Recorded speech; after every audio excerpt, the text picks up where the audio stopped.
પણ એમનું આચરણ નથી કરતા ને આપણે આચરણ કરીએ છીએ. આ પરિસ્થિતિ અત્યારે ઊભી થઈ ગઈ છે, એટલે આપણે પરિસ્થિતિનો લાભ લેવાનો છે ટૂંકમાં.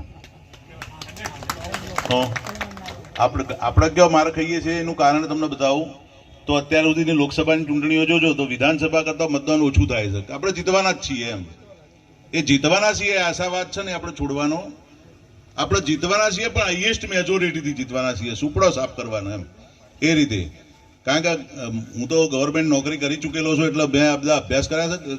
અમુક ગામની અંદર શું હોય છે કે બધા બહાર રહેતા હોય ને લોકસભામાં મતદાન નથી કરતા હોતા. આપણે બોખરનું ગંગવા ગામ છે, બરાબર, ગંગાપુરા.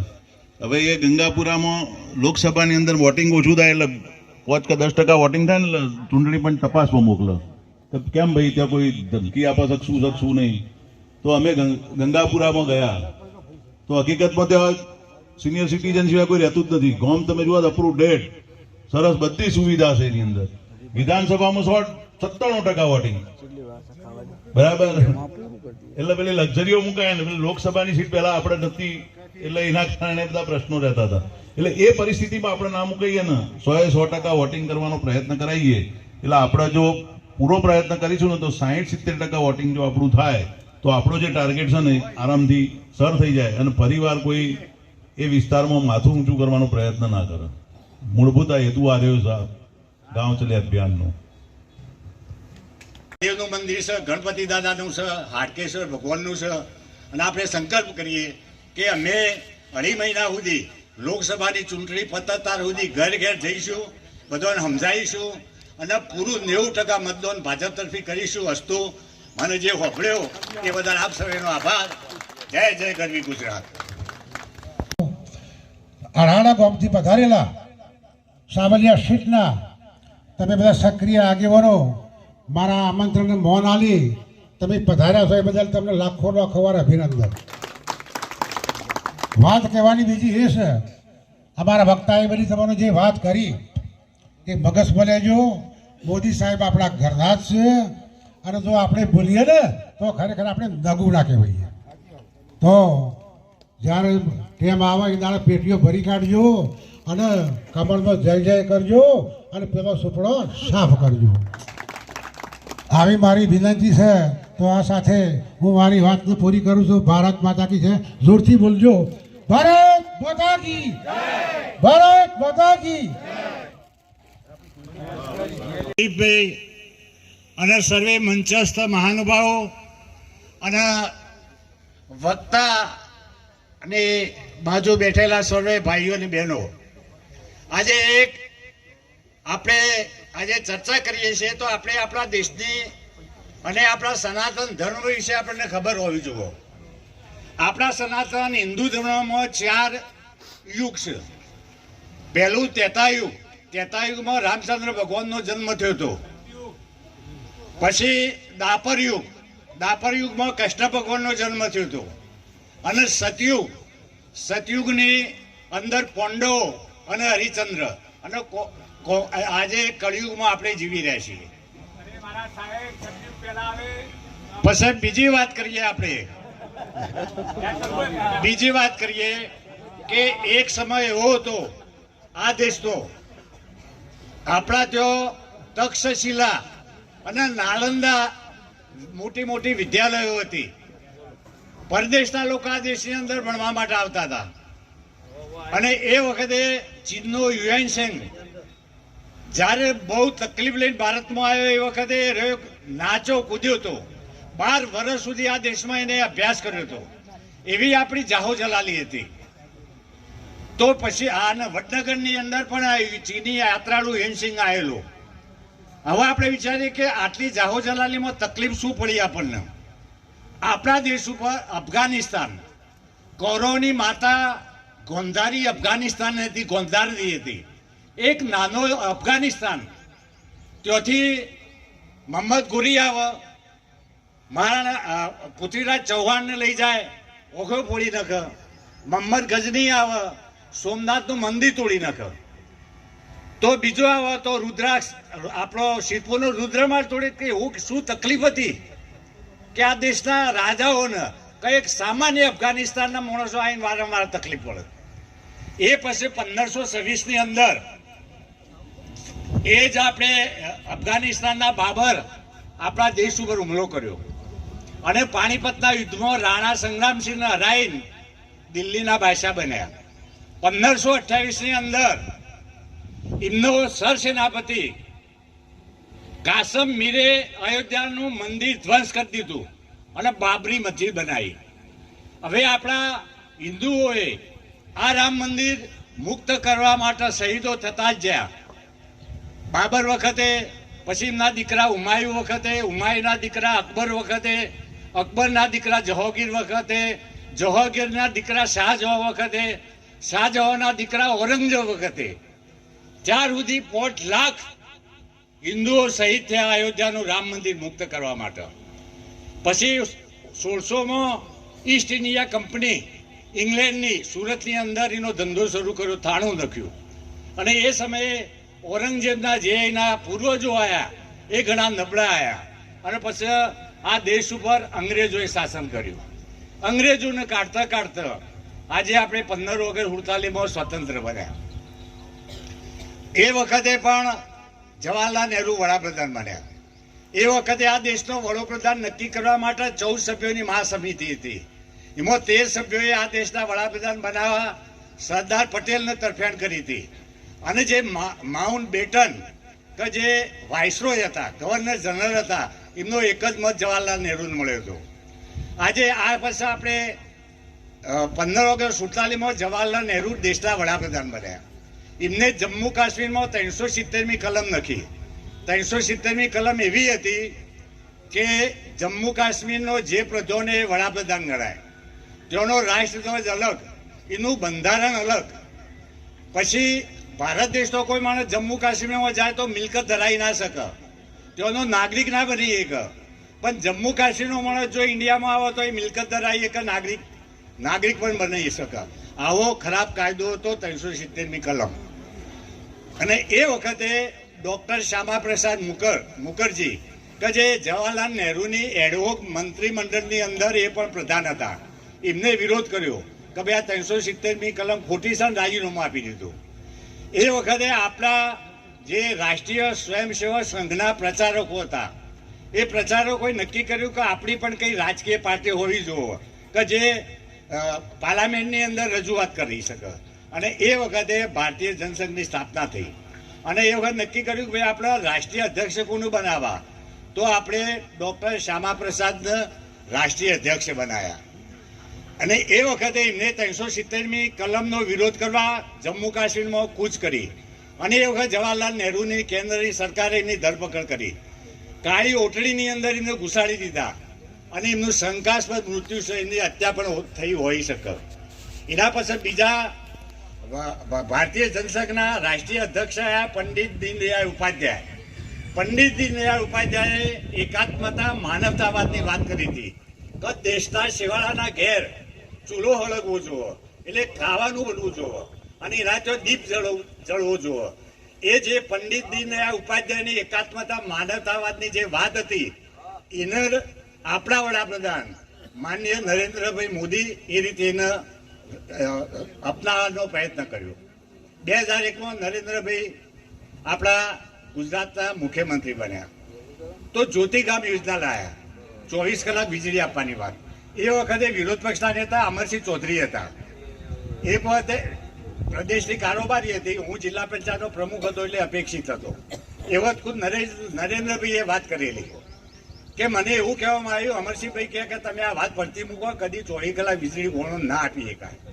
નરેન્દ્રભાઈએ કીધું કે ગમે તે થાય પણ મારા ગામડામાં જ્યોતિગામ વીજળી 24 કલાક આપવાની છે, આપી દીધી. પછીની વાત હતી સુજલામ સુફલામ. સુજલામ ને સુફલામ આપણા રાષ્ટ્રગીતમાં આવે છે ને, સારું અન્ન અને સારું પાણી કહેવાય સુજલામ સુફલામ. એ પણ નરેન્દ્રભાઈએ સક્સેસ કરી.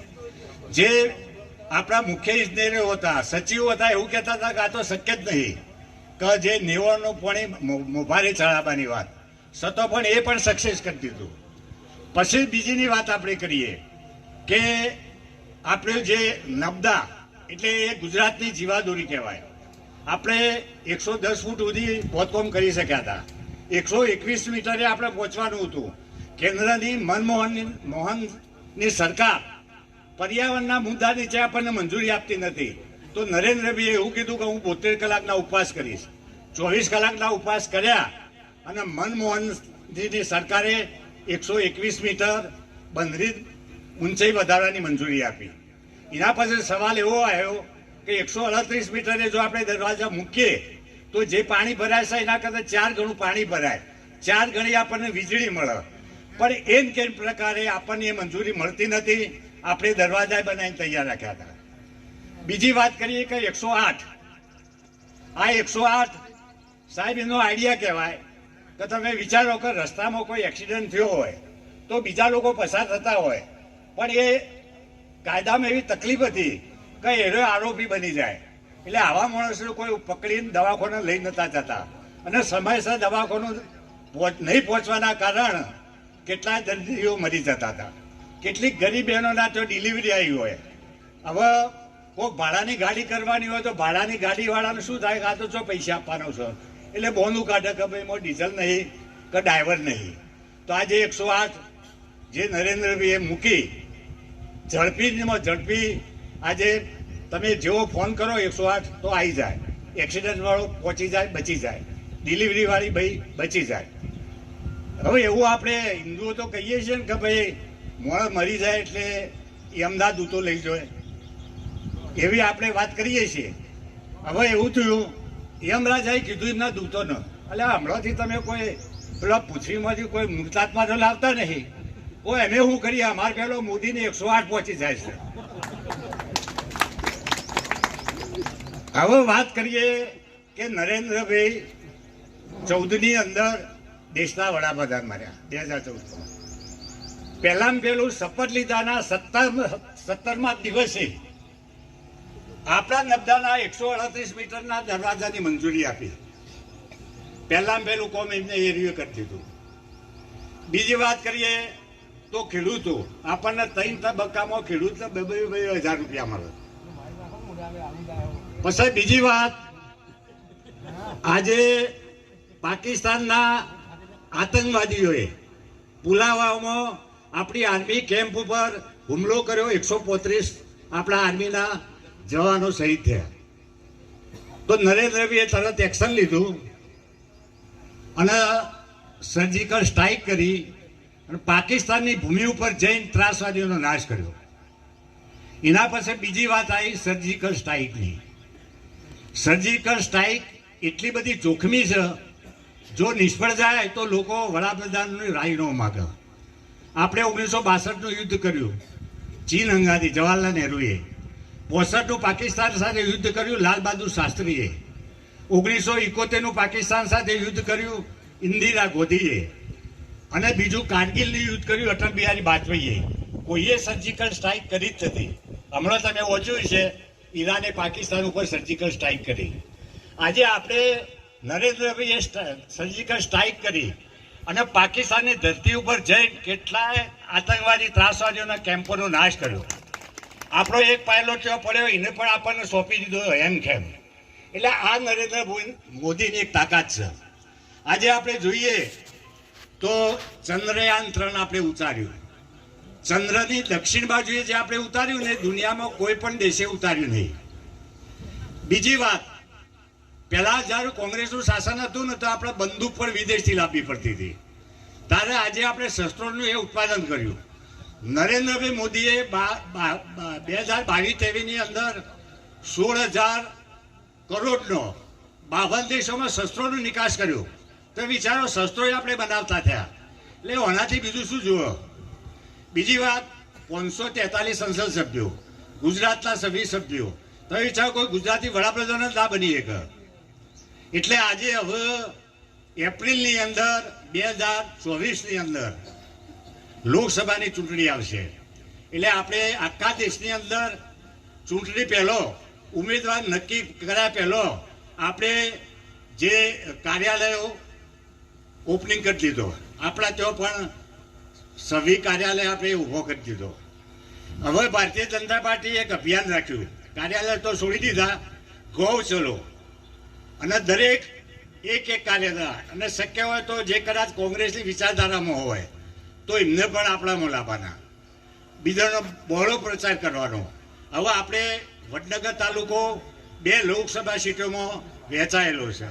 એક મહેસાણા લોકસભા અને બીજી પાટણ લોકસભા. આપણે આજે સંકલ્પ કરીએ કે આપણું જે મતદારો હોય અને હયાત હોય એટલા બધાનું 80-90% આપણે મતદાન કરાવીએ, અને એ ભારતીય જનતા પાર્ટીના કમળના ઉમેદવારના. એટલે આ રીતે આપણે સંકલ્પ કરીએ. અને વધુમાં વધુ આજે નરેન્દ્રભાઈ આપણા છે, એમાં મહેસાણા સીટ તો એવી છે કે એ સીટમાં વડાપ્રધાને આવી જાય છે અને માણસા પણ આપણા મહેસાણા લોકસભામાં આવે છે. એટલે ગૃહમંત્રી આપણે એ સીટમાં આવી જાય છે. એટલે આપણે તો બે જે ટાઈગરોની ઇજ્જત સાચવવાની છે. એટલે સંકલ્પ કરીએ કે અઢી મહિના સુધી આપણે આપણું કામ તો પતાવી જ છું, પણ સાથે સાથે ભારતીય જનતા પાર્ટીનો પ્રચાર કરીશું. અને ભારતીય જનતા પાર્ટી બહુ બોડી બહુમતીથી 5 લાખ, આપણી સીટ મહેસાણાની તો 5 લાખની લીડથી નહીં પણ 7 લાખની લીડથી આવે આ પ્રયત્ન કરીશું. અને હવે બીજી વાત કરું તમને, કોંગ્રેસ કેમ ના આવે એ વાત કરીએ. આપણી જે હિન્દુ સંસ્કૃતિ છે ને, એમાં ધારો કે આપણા જો 5 દીકરીઓ જન્મી અને 6ઠ્ઠો દીકરો જન્મ, એ ચાલતો થાય એટલે બધા પગે લાગે તો આપણે આશીર્વાદ કેવા આપીએ છીએ? આપણે એવું કહીએ છીએ કે બેટા 100 વર્ષનો થશે, કદી 500 વર્ષનો થઈ એવું કહીએ છીએ. તો આ રાષ્ટ્રીય કોંગ્રેસ અને સ્થાપના હ્યુમ નામના અંગ્રેજે કરી હતી. હ્યુમ નામનો જે અંગ્રેજ હતો ને, એ આપણે ICS હતો, ઇન્ડિયન સિવિલ સર્વિસ. અંગ્રેજો વખત જે ડિગ્રી અપાતી બોનેકટને, એ ICSની હતી, અત્યારે IASની છે. એ રિટાયર્ડ ICS હતો, બહુ ક્રાંતિકારી હતો. એ ઉમ્મીદ હતું કે આ દેશના લોકોને ગરીબ નહીં રહેવા જુઓ, ગુલામ નહીં રહેવા જુઓ, એમને ગુલામોથી મુક્ત કરીને સ્વતંત્રતા મળવી જોઈએ. અને એ ઉદ્દેશથી એને ભારતીય રાષ્ટ્રીય કોંગ્રેસની સ્થાપના કરી હતી 1885માં. 1985માં 100 વર્ષ થઈ ગયો. 31/84 ઇન્દિરાબેનની હત્યા થઈ ગઈ. ને જે ચૂંટણી આવી ને એમાં રાજીવ ગાંધીને 2/3 ભાગની બહુમતી મળી. અને એના પછી તમે જુઓ ને તો એની પડતી થઈ ગઈ. છેલ્લે મનમોહનસિંહ ભાઈ 12 પક્ષો હતા. એટલે હવે કોંગ્રેસ કદી આવવાની નહીં. કોંગ્રેસ તો કેટલી ને, એની આજે 543. વિરોધ પક્ષના નેતા થવું હોય તો 54 સીટો જોવે. 2014માં એને 46 સીટો આવી. 2019માં એને 52 સીટો આવી. વિરોધ પક્ષનો નેતા બની શકતો નહીં કોંગ્રેસનો. હવે જેના કોંગ્રેસ કોઈનામાં વાત હોય તો આજે કાઢી નાખજો. હવે કોંગ્રેસ સદ નહીં આ દેશમાં. અને હવે તો એવી પરિસ્થિતિ આવી, અને કેટલા મૂર્ખા માણસો છે.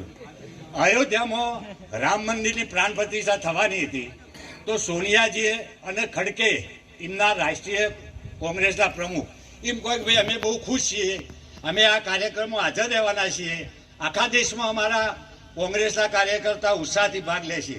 તો એમના બાપનું શું જતું હતું? હાથે કરીને મરી જાય, 20 સીટો નહીં લાવીએ કે કહો. એટલે સારામાં સારું આરોગ્ય તંત્ર જેને ગણી શકાય તો ઇટાલીનું હતું, પણ એના કરતા સારી આપણી સેવા કરી. હવે જે લોકસભાની ચૂંટણીઓ આવે છે ને, એટલે આપણે ફક્ત યાદ દેવરાવવા માટે ગામ ચલો કાર્યક્રમ રાખવામાં આવે છે. એટલે આજની સભાની અંદર રામાજીભાઈને એમને આમંત્રણ આપ્યું. કલાજીભાઈ અમારા તાલુકાના પ્રમુખ અમને જે બોલવાની તક આપી, મને જે બોલવાની તક આપી, તમે આપ સૌને મને સાંભળ્યો એ બદલ આપ સૌનો ખૂબ ખૂબ આભાર. જય ભારત, જય હિન્દ. એટલી બધી યોજનાઓ આપવામાં આવી છે કે ખેડૂત હોય તો ખેડૂતોની પણ યોજનાઓ અલગ, અને જે 10 લાખનું આયુષ્યમાન ભારત કાર્ડ આપ્યું છે, એ તો એનાથી તો માણસ મરી જતા તે હવે તો જીવતા રહેશે. અને એવી પણ સંસ્થાઓ છે જે હોસ્પિટલોમાં આપણે કદી જઈ ના શકીએ, એ હોસ્પિટલોમાં સારામાં સારી સુવિધા મળે છે. પહેલા તો લાખ રૂપિયાનો ખર્ચો આવે ને તો માણસને આપણે છોડી દેતા હતા કે મરી, હવે આ માણસ જીવી નહીં શકે, અને ખરેખર નતો જીવી શકતો. એટલે રાજ્ય સરકારનો અત્યારે આપણે એટલો બધો આભાર માનીએ. અન્ન પુરવઠાની અંદર પણ કેટલું બધું અનાજ આપવામાં આવે છે. જે લોકો જેને અમુક વિસ્તાર તો એવા હતા કે જેને અન્ન પણ પૂરું મળતું નહોતું, એ રાજ્ય સરકારના પ્રભાવથી અત્યારે યોજનાઓથી એ પૂરેપૂરું અનાજ મળવા માંડ્યું છે. એટલે યોજનાઓ ગણાવીએ તો ભાગવત કથા મળીએ એટલી બધી વાત છે. પણ ભારતીય જનતા પાર્ટીનો કાર્યકર હોય કે આગેવાન હોય અને એની વિચારસરણા હોય તો ગામડે ગામડે ભારતીય જનતા પાર્ટીના તો દરેક ગામની અંદર આગેવાનો છે, સરપંચો પણ છે અને સરપંચોની તો વિશેષ જવાબદારી થાય કે જે યોજનાઓ હોય એ છેવાડાના માનવી સુધી આપણે અપાવી જોઈએ. સક્ષમ માણસોને કદાચ ના મળે ચાલે, પણ છેવાડાનો જે માણસ બેઠેલો હોય અને એની યોજના એક પણ ઘર એવું ના હોય કે જેની અંદર ભારતીય જનતા પાર્ટીની 3 થી 4 યોજનાઓ ના મળી હોય. કોરોના કાળની અંદર નરેન્દ્રભાઈએ કેવી દશાની અંદર આપણે જીવાડી શકીએ. આપણે નમન કરી એવી શુભ જગ્યાની અંદર આપ સૌ ભેગા થયા છો, જેના ઇન્ચાર્જ ગાંવ ચલોના એવા જેએલ સાહેબ, મારા પરમ મિત્ર, વંદે. સરસ, ધન્યવાદ. આજના પવિત્ર પ્રસંગે જો કે ખૂબ આનંદ અને હરખની એલી કહી શકીએ. સાબલિયા સીટના બેન શ્રી સજનબેન, સાબલિયા જિલ્લા પંચાયત સદસ્ય સજનબેન કે જેઓને જિલ્લા પંચાયતની બીજી ટર્મમાં મહિલા અને બાળ વિકાસ વિભાગના ચેરમેન તરીકે નિમણૂક થયેલ છે, એમનો સત્કાર સમારંભ અને સાથે સાથે ગાંવ ચલો અભિયાનની કાર્યશાળાનો પ્રોગ્રામ, બંનેનું સમન્વય સાથેનો આજનો જે પ્રોગ્રામ છે એમાં ઉપસ્થિત આપણા ગાંવ ચલો અભિયાનના કન્વીનર, માજી જિલ્લા પંચાયતના સદસ્ય મુરબ્બી શ્રી JL પટેલ સાહેબ, મારા મિત્ર અને વડનગર શહેર ભાજપ પ્રમુખ શ્રી રાજુભાઈ મોદી સાહેબ, તાલુકા પંચાયતના પ્રમુખ શ્રી ભારતીબેન, રમણભાઈ પટેલ મહાસચિવ વડનગર તાલુકા, કલજીભાઈ કે જે પ્રોગ્રામનું સંચાલન કરે છે વડનગર તાલુકા ભાજપના પ્રમુખ, કાનજીભાઈ ઠાકોર, જયંતિભાઈ, દિલીપભાઈ, નવલસિંહ અને અમારી સાબલિયા સીટના બેન શ્રી પહેલા અગાઉ 3 વાર કે જેઓ જિલ્લા પંચાયતના સદસ્ય તરીકે સેવાઓ આપી છે એવા વડીલ મુરબ્બી શ્રી રામાજી, જોયલદા ગામથી પધારેલ સરપંચ શ્રી, માજી સરપંચશ્રીઓ, ભાજપ પક્ષના કાર્યકર, સૌ સાથી મિત્રો, આ પ્રસંગે આપ સૌનું ખૂબ ખૂબ હાર્દિક સ્વાગત કરું છું. બેનને જે મહિલા અને બાળ વિકાસ કલ્યાણ સમિતિના ચેરમેન તરીકેની જે નિમણૂક થયેલ છે એ ખરેખર અમારી સાબલિયા સીટ માટે અને વડનગર તાલુકા માટે એક ગૌરવ છે. બેન શ્રી ઉત્સાહી છે.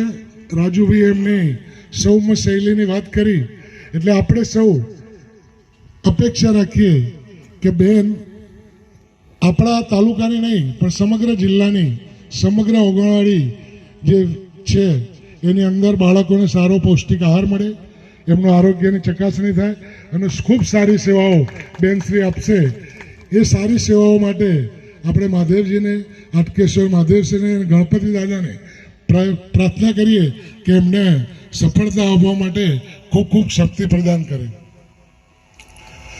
બીજો કાર્યક્રમનો બીજો ભાગ જે છે રાજુભાઈએ વિસ્તૃત માહિતી જેના માટે આપી છે, ગાંવ ચલો અભિયાન, એ અંતર્ગત રાજુભાઈએ કહ્યું એમ ગામે ગામ જઈ દરેક કાર્યકરો અને મતદારોને મળી અને માનનીય આપણા લોકલાડીલા વૈશ્વિક નેતા જે નરેન્દ્રભાઈ મોદીની કાર્યશૈલીની જે કાર્યો છે, દેશ માટે જે પ્રગતિને ઊંચા સ્થાને લઈ ગયેલ છે, એ કાર્યોથી આપણે તમામ મતદારોને વાકેફ કરી અને આગામી લોકસભા 2024ની જે સીટ છે એ આપણી સીટ તો ખરી જ, સાથે સાથે આજુબાજુના બીજા વિસ્તારમાં પણ આપણા સ્નેહી સંબંધીઓ હોય એમને પણ માહિતગાર કરી અને મિનિમમ જિલ્લા પંચાયત કે તાલુકા પંચાયત કે ગ્રામ પંચાયતનો એક પણ બૂથ એવો ના હોવો જોઈએ કે જે 50%થી ઓછું મતદાન હોય.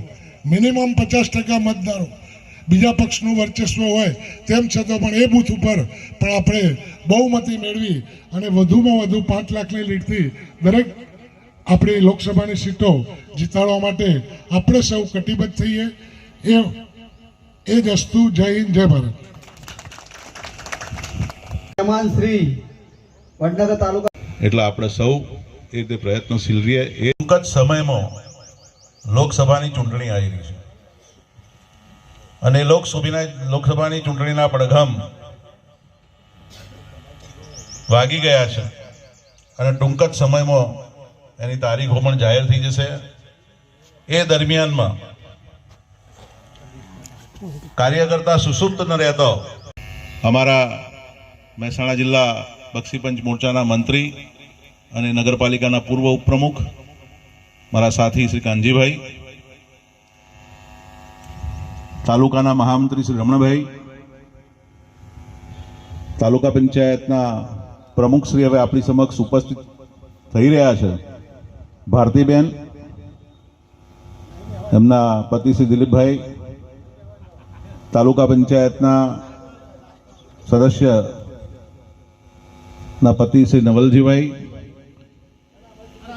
અને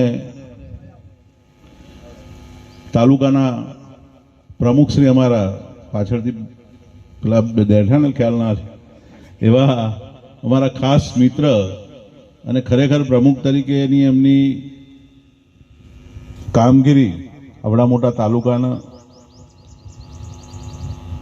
એક ઇન્ચાર્જ અને પૂર્વ જિલ્લા પંચાયત પ્રમુખશ્રી તથા આપણા સૌના માર્ગદર્શક અને રાહબર એવા વડીલ શ્રી જયંતિભાઈ, છાબરિયા સીટના જિલ્લાના પ્રતિનિધિ અને હમણાં જ જેમની બાળ વિકાસ અને યુવા પ્રવૃત્તિઓની કમિટીના ચેરમેન તરીકે વરણીથી આપણા વડનગર તાલુકાનું ગૌરવ વધારેલ છે એવા સજ્જનબેન, ખરેખર આવા શિક્ષિત, સંસ્કારી અને ઠરેલ પરિવારના વ્યક્તિ ભાગ્યે જ રાજકારણની અંદર મળતા હોય છે, મહિલાઓની અંદર.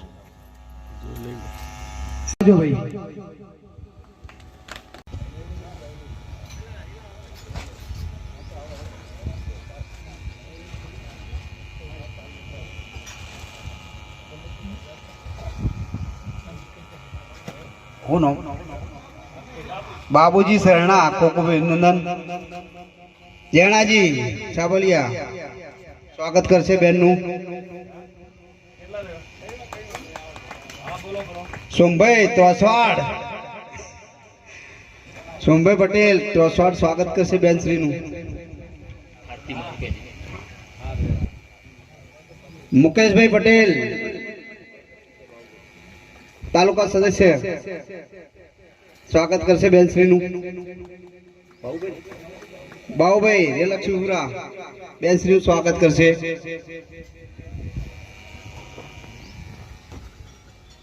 પૂર્વ સરપંચ શ્રી મિર્જાપુર રાવજી સ્વાગત કરશે.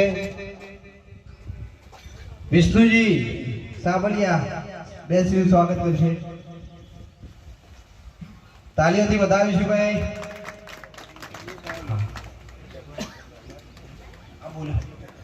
બાબાજીભાઈ રોમાજીનું પણ સ્વાગત કરશે. મિર્જાપુર પૂર્વ સરપંચ શ્રી રામાજી ઉભા થાવ.